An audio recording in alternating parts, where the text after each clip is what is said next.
Amigo, ¿qué tal? Bienvenido a este espacio donde estamos estudiando la palabra del Señor, teología y profecía. Hoy con un importante tema acerca del cuerno pequeño, parte 2. Acompáñanos.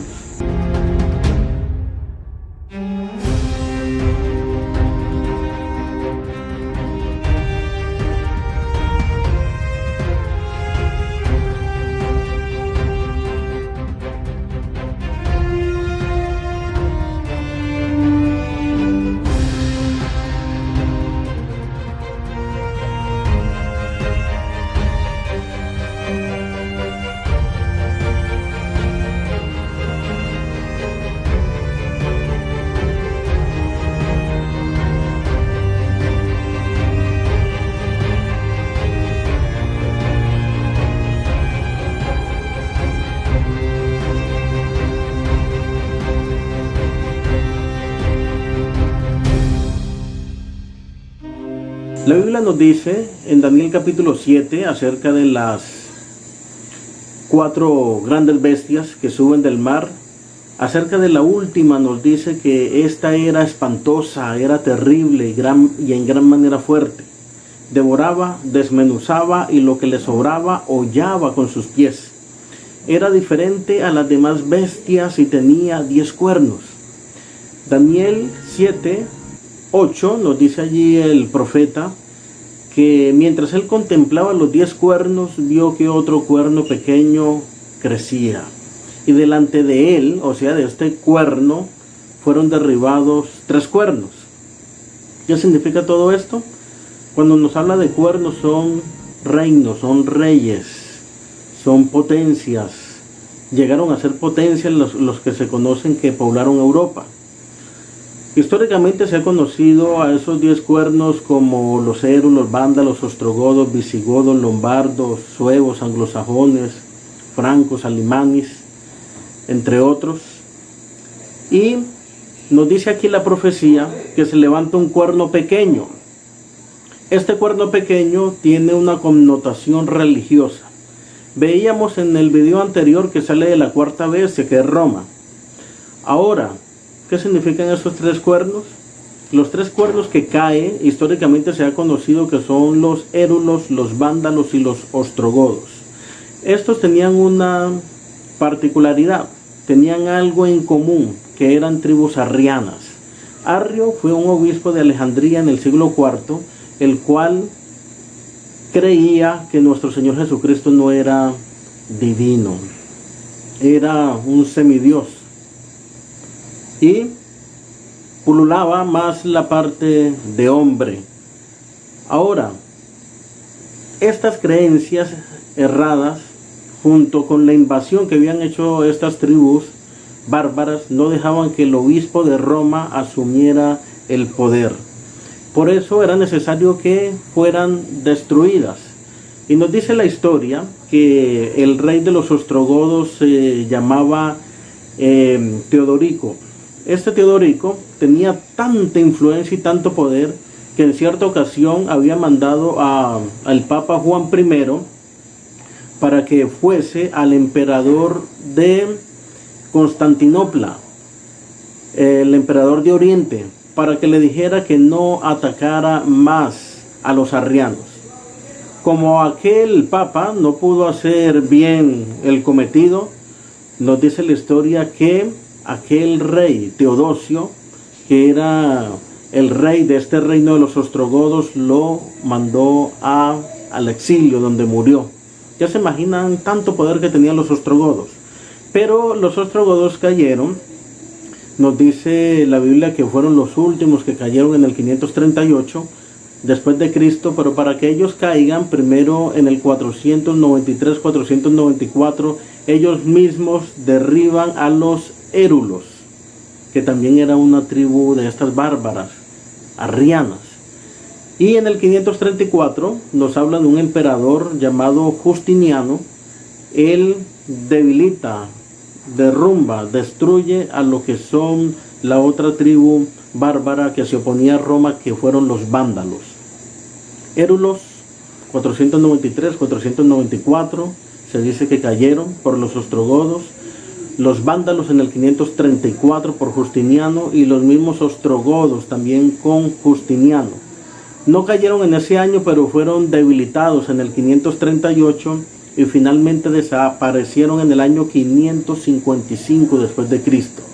Para el año 538 le quedó el acceso libre al obispo de Roma para que asumiera el poder. Desde ese tiempo es donde se cuentan el tiempo y la mitad de un tiempo, o los 1260 días. Entonces ya sabemos lo que dice: hablará palabras contra el Altísimo. Nos dice la palabra, hablará palabras contra el Altísimo. Ya derribó a 3 de los cuernos. ¿Y de qué manera iba a hablar palabras contra el Altísimo? Son las prerrogativas que este poder se tomó. Blasfemó. Una blasfemia es algo que se hace contra Dios. Y nos dice la historia que hubo varios sumos pontífices o monarcas que se asumieron esos poderes. Por ejemplo, Enrique IV fue depuesto por el Papa Gregorio VII. La historia nos dice que tuvo que pedirle perdón en invierno, descalzo, nevaba, y después de 3 días el Papa lo absolvió. Imagínense esas pretensiones que se ha tomado. La historia también nos habla de León XIII. León XIII dijo que él era Dios en la tierra. Bonifacio VIII, que fue también un sumo pontífice, dijo que la iglesia no ha caído ni caerá jamás. Y por su parte hay un libro llamado El conflicto de los siglos, que nos dice que las pretensiones de Gregorio VII e Inocencio III no culminarán jamás, porque esos principios permanecerán. ¿Qué fue lo que dijeron estos hombres? Hablaron acerca de la infalibilidad de ellos, y hablaron también de tomar o de imponer la fuerza si fuese necesario. Durante la Edad Media esto fue lo que se hizo. Los que estaban en contra de sus creencias fueron muertos. La historia nos habla también de otro sumo pontífice, el cual fue llamado Julio II.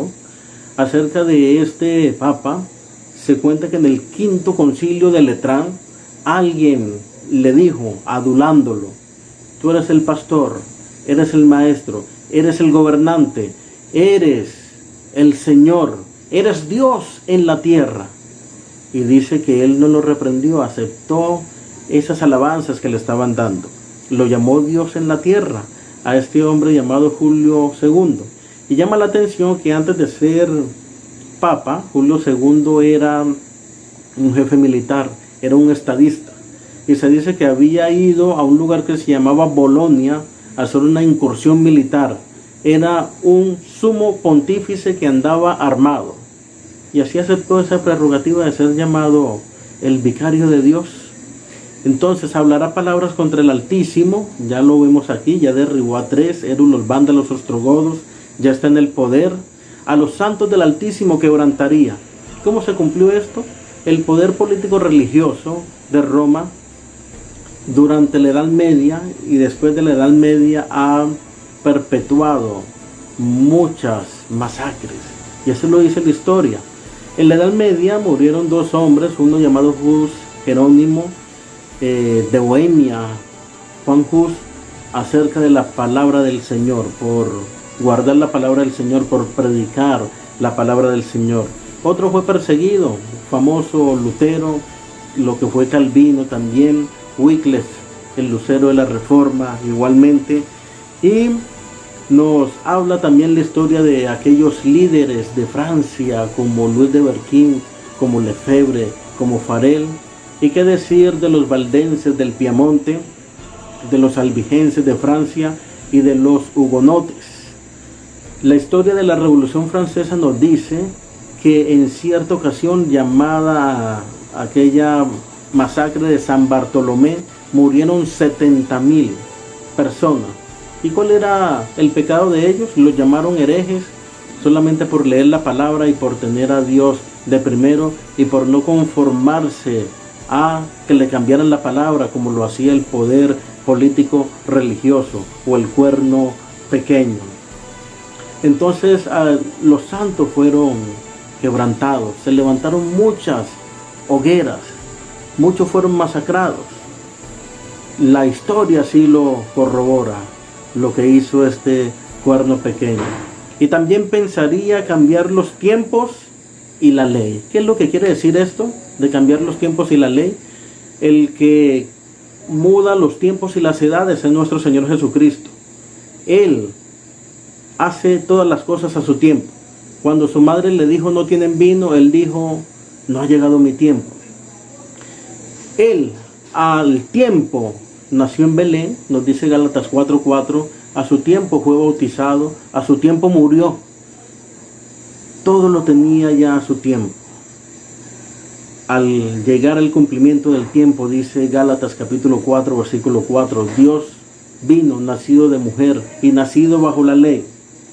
Entonces, ¿qué es lo que quiere el enemigo? Tener a disposición el tiempo, adelantarse, tener el control, hacer que las profecías se cumplan antes de tiempo o que no se cumplan, para que sus designios sean como Él dice.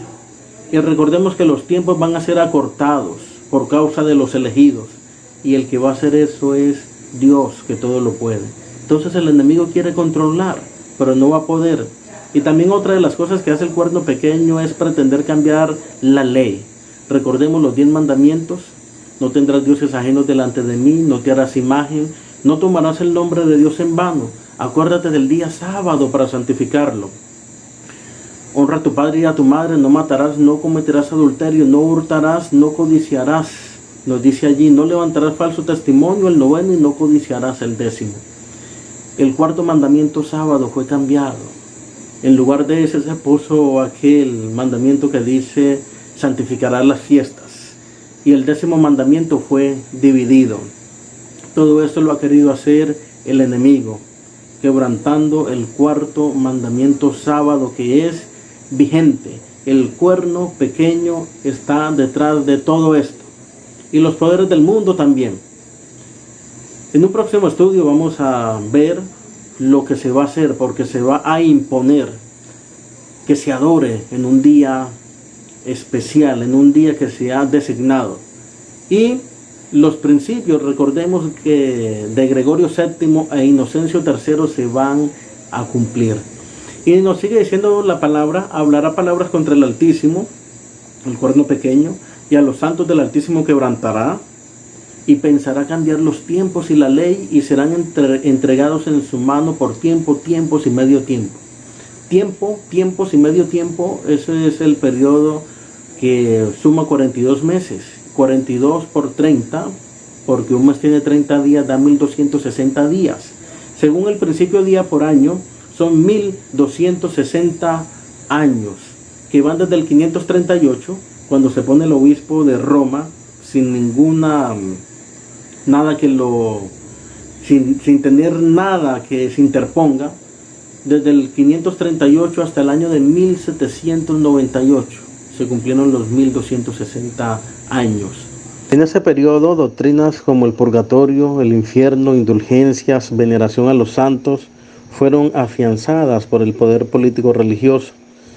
Y también el sumo pontífice era considerado como uno de los grandes terratenientes que había en el mundo. Muchos le servían por conveniencia o por obligación. Hasta que llegó el final de este periodo, en el año 1798, cuando sufrió una herida mortal, cumpliéndose lo que dice la palabra. Pero este será tema para otro estudio. Amigo, gracias por habernos acompañado en este estudio de la palabra de Dios. Esperamos que nos sigas acompañando en una próxima oportunidad. Dios te bendiga.